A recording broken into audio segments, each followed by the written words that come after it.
नमस्ते। आज मैं आप सभी के समक्ष उपस्थित हूँ। मैं स्मिता कुमारी, आचार्य गोदावरी देवी रामचंद्र प्रसाद, सरस्वती विद्या मंदिर, पुरानी बाजार, नरकटियागंज। आज मैं कक्षा षष्ठ का हिंदी पढ़ाने जा रही हूँ, जो पाठ 2 है। इस पाठ का नाम है धन की खोज। यह कथा जातक कथा से ली गई है। सबसे पहले इस कथा को हम बताने जा रहे हैं। प्राचीन काल की बात है।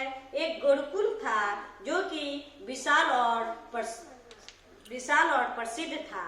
उसके आचार्य जी भी बहुत ही विद्वान और तेजस्वी थे। एक दिन आचार्य ने सभी विद्यार्थियों को अपने विद्यालय के प्रांगण में बुलाया और कहा, प्रिय छात्रों, मैं तुम्हें एक विशेष प्रयोजन से बुलाया है। मेरे सामने एक समस्या है। मेरी कन्या का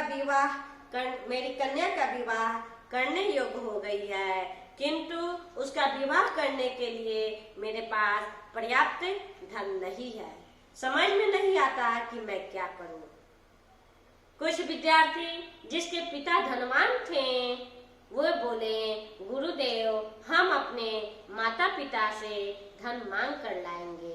आप मुझे गुरु दक्षिणा के रूप में स्वीकार कर लीजिएगा। आचार्य जी बोले, मुझे इसमें संकोच आ रहा है, यानी संकोच होता है। तुम्हारे परिवार के वाले सोचेंगे कि गुरुजी लोभी हैं, अपनी कन्या का विवाह शिष्यों के धन से करना चाहते हैं। आगे बढ़े हुए शिष्य संकोचवश पीछे हट जाते हैं।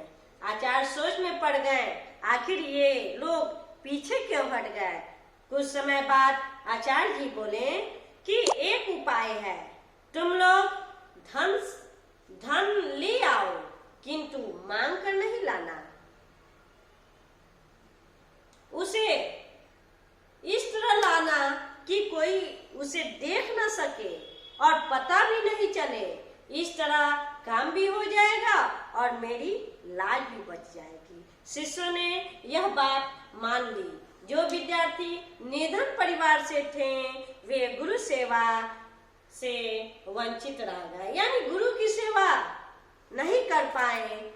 यह सोचकर आचार्य उनसे बोले, तुम लोग भी अपने अपने घरों से कुछ न कुछ लेकर ही आओगे, किंतु ध्यान रखना कि किसी की दृष्टि उस पर न पड़े, यानी किसी की नजर उस पर नहीं पड़े। यदि किसी ने देख लिया तो यह वस्तु विवाह के लिए अशुभ हो जाएगी। शिष्यों ने विश्वास दिलाया कि मैं ऐसा ही करूंगा, हम जो कुछ भी लाएंगे इसी प्रकार लाएंगे। दूसरे दिन से आज्ञाकारी शिष्य तरह तरह की वस्तुएं लाने लगे। आचार्य भी उन्हें प्रशंसा पूर्वक ग्रहण करते रहे। कुछ दिनों बाद आचार्य जी ने देखा कि विवाह के लिए उनके पास पर्याप्त धन हो चुका है, मगर एक विद्यार्थी ऐसा भी था जो अभी तक कुछ नहीं ला सका। आचार्य ने उनसे पूछा कि तुम्हारे परिवार वाले क्या निर्धन हैं? क्या वे धनहीन हैं? उनके पास कुछ नहीं है? विद्यार्थी बोला, नहीं गुरुजी, मेरे घर में किसी प्रकार का कमी नहीं है, अभाव नहीं है, मगर मैं उसे नहीं ला पाया। क्यों? क्या तुम गुरु सेवा नहीं करना चाहते हो? नहीं गुरुजी, यह बात नहीं है। आपने कहा था ऐसी वस्तु लाना जिससे उठाते समय कोई देख न सके। मैंने बड़ी चेष्टा की, पर घर में कहीं ऐसा स्थान नहीं मिला जहां मुझे कोई देख न सके। तुम झूठ बोल रहे हो। गुरुजी बोलते हैं कि तुम झूठ बोल रहे हो। कभी न कभी कोई स्थान अवश्य ऐसा होगा जहाँ कोई न हो। तुम्हें तभी चुपके से तुम उसे उठा लाओ। गुरुदेव ने कहा, यह तो ठीक है, स्थान पर कोई दूसरा रहे या ना रहे, मैं तो वहां रहता ही हूँ। अन्य कोई देखे या ना देखे, मैं तो अपने कुकर्म को तो देख ही रहा हूँ, यानी अपने बुरे काम को तो देख ही रहा हूँ। आचार्य ने तुरंत उस शिष्य को गले से लगा लिया और कहने लगे, बस तुम ही मेरा सच्चा शिष्य हो। मेरे कहने पर तुमने पाप के मार्ग पर नहीं चले, यानी पाप के मार्ग को नहीं अपनाए। यह तेरे चरित्र की दृढ़ता का प्रमाण है। यही मेरी शिक्षा की सफलता है। अपनी कन्या के विवाह के लिए मुझे धन की आवश्यकता नहीं थी।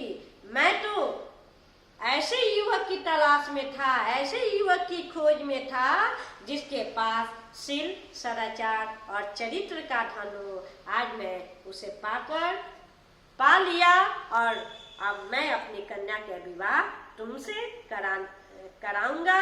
तुम ही मेरी कन्या के लिए योग्य वर हो। यह कथा अब समाप्त हुई। भैया बहन, इस शब्दार्थ को आप देखेंगे।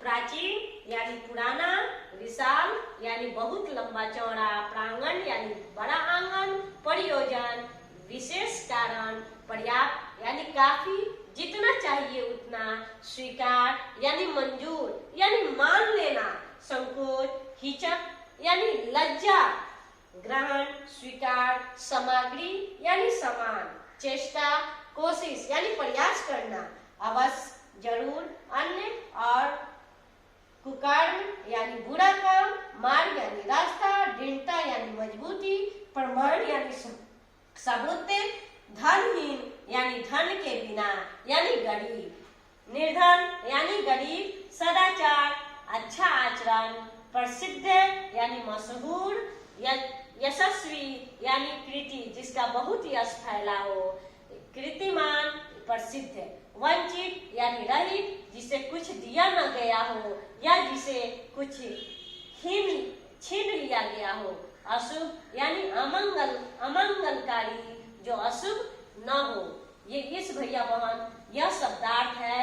इस शब्दार्थ को आप लिखेंगे और याद करेंगे। होमवर्क, गृह कार्य,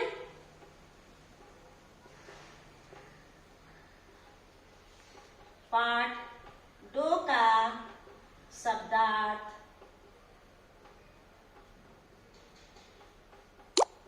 लिखे और